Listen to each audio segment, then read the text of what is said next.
Why is it so hard to stay focused? In today's video, I'm going to answer that question and share 3 simple strategies that have helped me dial in my focus so I can do challenging mental tasks like write for 2 to 4 hours without getting distracted.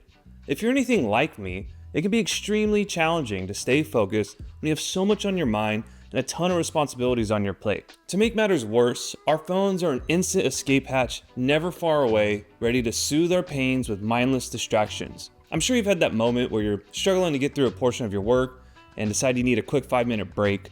You open up Instagram to see what's going on. One reel scrolls into 2. Next thing you know, 45 minutes flies by without an inch of meaningful progress. Then it feels even harder to jump back into the work because your focus has been broken, and any chance of finding yourself in that mythical state of flow evaporates into thin air. It's estimated we check our phones an average of 144 times a day. But surprisingly, it's not technology's fault at hand. Only 10% of phone checking throughout the day is due to notifications, texts, and phone calls. The real culprit is much more sinister, hiding in plain sight. That other 90% of impulsive phone checking is an attempt to avoid internal discomfort. I didn't really believe this statistic when I first heard it, but as I went through the weeks taking notice of when I would check my phone, the truth became apparent. When you're bored, you check your emails. When you're stressed, you seek out the news. When you're anxious, you numb your worries with memes and drama on social media apps. And somewhere, deep in the back of your mind, you sense that all of it is holding you back from achieving your life's purpose. If you could just focus and achieve the goals you said you wanted to achieve, things would be different. But we just can't stand being uncomfortable, and we'll do anything to avoid it. So when it comes time to study for an exam or write the next video script, and you're hitting that wall of discomfort, you do the logical thing and alleviate your discomfort with easy dopamine. Only for a few minutes is the lie we tell ourselves every time. This problem is so much worse than you think it is. Every time you switch from one task to an unrelated one, such as going from studying to scrolling your phone, it's called context switching. And like the name implies, context switching causes your brain to switch gears, rewiring its focus and attention to the new task. The problem is we don't realize how demanding that process is on the brain. A study conducted by the University of California showed it takes an average of 23 minutes to regain focus after a distraction. Multitasking is a myth, and so is mindless scrolling. Nothing our brain does is mindless. Everything you point your attention toward requires massive cognitive resources. Chronically context switching throughout the day is only making it harder for you to focus. So we have 3 problems here. The first is internal discomfort causes us to seek out distractions, breaking our focus. The second is that context switching makes it impossible to regain our focus, causing even more internal discomfort. And the third problem is our phones and devices are always nearby, ready to be impulsively checked at a moment's notice. So for 3 problems, we're going to need 3 solutions. And the first one I learned from quitting my addiction to nicotine. I started smoking cigarettes when I was 15 years old. I can still remember the smell of burning hair as I lit one up and caught my own curly lock in the flame. For the next 10 years, I smoked a pack of cigarettes a day, accepting my fate as a nicotine addict. One day, an opportunity to go to Europe came, and I realized I wouldn't be able to smoke for 12 or more hours on the flight, and it made me have a panic attack just thinking about it. So I did some research on how I would quit, and I learned something interesting. Cravings only last a few minutes, and if you can get past that internal discomfort that you're experiencing for just 5 to 10 minutes, the craving passes.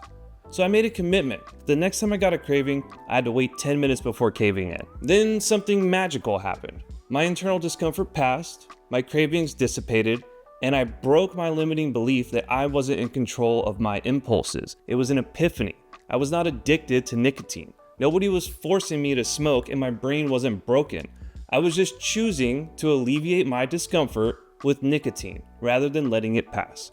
And now that I had proven to myself that I could get through 10 minutes of discomfort, I realized I was in control.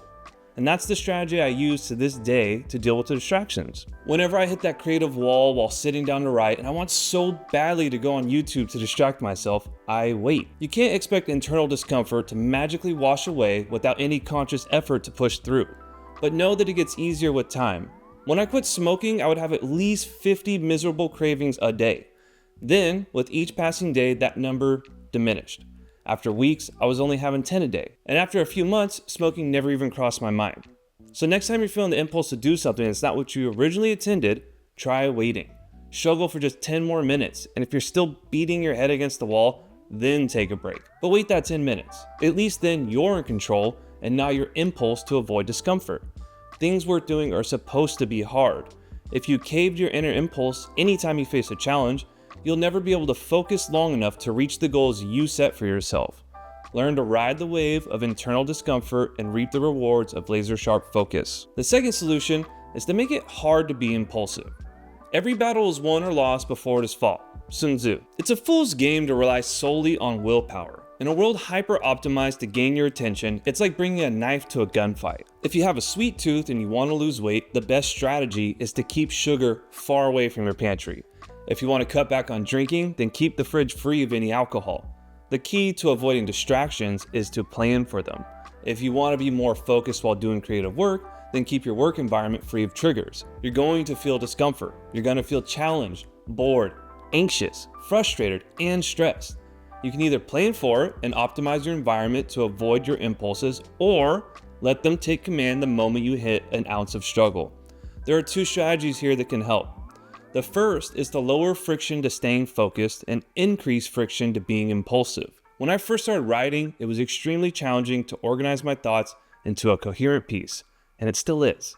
It was always daunting staring at a blank page and trying to imagine how I could possibly pull something out of my ass worth reading. After a few minutes of frustration, I always found myself impulsively reaching for my phone and doing research. Without fail, this always led me down a rabbit hole of Reddit threads and YouTube channels, doing everything except for what I was supposed to be doing, writing. I knew I was fighting a losing battle with this strategy, so I adjusted. Now, I always start with an outline. I create these outlines ahead of time and store them in an idea bank to be pulled from later. It's one of the main reasons I built my writing system, so I could have a second brain, making blank pages a distant memory. This makes it easier to start, leading to less internal discomfort. The other change I made is to turn off the Wi-Fi and keep my phone in a separate room in the house while I write. To be impulsive now would require effort, and that small barrier is enough to save me from my own monkey brain begging for the easy dopamine. It keeps me laser focused, no willpower required. So if you're struggling to stay focused while studying or doing challenging work, look for ways to make the work easier and the distractions harder to find. You can put on some chill music and make it more enjoyable to study. Close the door to your office so it's less likely someone can interrupt you. Then turn off the Wi-Fi while doing deep work so you're less likely to find yourself on Wikipedia reading about orca whale hunting patterns. Yeah, I know, distractions. Anything you can do to make it easier to work and harder to be impulsive is the key to success. The second strategy is to keep a record of triggering events. This will allow you to create a battle plan for how you'll avoid falling into the same trap again. Remember the old quote, "Fool me once, shame on you. Fool me twice, shame on me." If you aren't learning from your past, you will lose the war on your attention. The reason I was able to adjust how I approach my writing sessions is because I keep a creative journaling habit. I call it a save point, and it's a critical part of my creative process. It's a short summary of my creative workday, detailing obstacles, wins, and things to keep an eye on going forward. This habit creates an objective record, informing how I plan to adjust my behavior going forward. It's easy to dismiss how often you fail to do the things you said you were going to do when you aren't keeping track. But the save points don't lie. If you aren't changing your behavior based on the information in front of you, you're choosing to be a fool. Consider making a note of what triggered an impulsive distraction during the day. Keep a record of these events and start learning from them. This will prevent you from making the same mistakes again and again. Now, the third solution to this problem is to time block and take breaks. The only difference between distractions and focus is intent. If your intent is to work on a project for 2 hours, but you spent that time cleaning the house, then by definition, you were distracted. Understanding this difference is liberating. It means you can make time for social media, Netflix, and video games, so long as you're intentional about it. Being laser focused doesn't mean never indulging in your sources of entertainment and joy. It just means doing what you said you were going to do when you said you were going to do it. The best strategy for this is time blocking. Plan ahead of time exactly when you're going to sit down and do your focused work. Then schedule a window for you to indulge. So long as there is intention behind it, then it's not a problem. If staying focused for long periods of time is extremely challenging for you, then start small. The Pomodoro technique is great for beginners. You set a timer for 25 minutes and start working. Once the timer is up, you take a 5-minute break before repeating the cycle. But here's the catch. When you take a break, Don't start scrolling your phone, the internet, or do any other highly stimulating activity that forces your brain to context switch. It will make it much harder to get back into the zone when the next timer starts. The best way to spend the 5 minutes is to get up, move around, grab a drink, use the restroom, and then get back to it. This will keep you locked and loaded for the next session. Now, I say the Pomodoro technique is good for beginners because 25 minutes of focus really isn't that long once you get into the zone. As you get better at staying focused, increase the time between breaks so you can build up your ability to stay in the zone for longer periods of time. I can remember when 20 minutes of focused writing felt like a monumental hurdle to overcome. But now I can lose myself in the process for 2 to 4 hours without even realizing it. And that's the mythical flow state everyone talks about. That's what you want to work up to.